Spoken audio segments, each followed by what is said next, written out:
Daawooyinka been abuurka ayaa sii kordhaya qaaradda Afrika, waxayna sii noqonaysaa musiibo sii baahaysa aan xal loo helin. Toddobaadkan ayaa dalka Togo waxaa ku kulmaya 7 dal oo qaaradda Afrika ka tirsan, dalalka Congo, Nigeria, Senegal, Togo, Uganda, Ghana iyo Gambia, waxayna ka wada hadli doonaan yareynta isticmaalka daawooyinka macmalka ah in la helo nidaam lagula dagaallami kara ee fududeynaya sida loo xakameeyo ganacsiga daawooyinkan ee khatarta ku ah caafimaadka aadanaha. Daawooyinka macmalka ayaa galaafaday nolosha in ka badan 122,000 oo carruur oo da'doodu ay ka yartahay 5 sano, gaar ahaan wadamada saxaraha ka hooseeya inta u dhaxaysay sanadihii 2013 ilaa 2017. Shirkadaha iyo shakhsiyaadka ka ganacsado ayaa ka faa'iiday adduun lacageed oo gaaraya $200 milyan una dhigmata 150 milyan oo baan, waana qaaradda Afrika qarashaadka ka soo gala oo kaliya.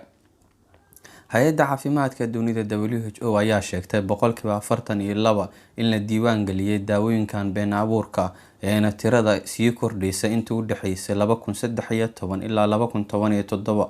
Nambarka Afrikana uu yahay midka ugu sarreeya caalamka. Wadamo ka tirsan Yurub ayaa 21% qaba dhibaatadan, waxaana kale oo ka mid ah Koonfurta Ameerika iyo Waqooyiga Ameerika in 121 laga diiwaan geliyay dhibaatooyinkan.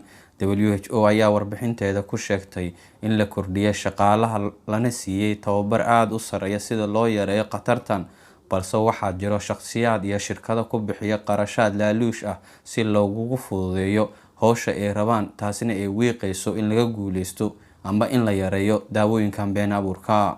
Waxaa jira farsamooyin ay isticmaalaan shirkadaha ka ganacsada daawooyinkan si loogu ekaysiiyo daawooyinka rasmiga iyadoo la isticmaalayo calaamadaha baakadaha ay ku qoran yihiin daawooyinka dalalka casriga lagu soo farsameeyo. Waxaa sidoo kale dhibaatada qayb ka ah inay aad uga qiimo jaban yihiin daawooyinka kale maadaama shacabka Afrikaan ay u badan yihiin sabool, taasina ay sahashaday inay si degdeg u iibsadaan daawadan macmalka ah.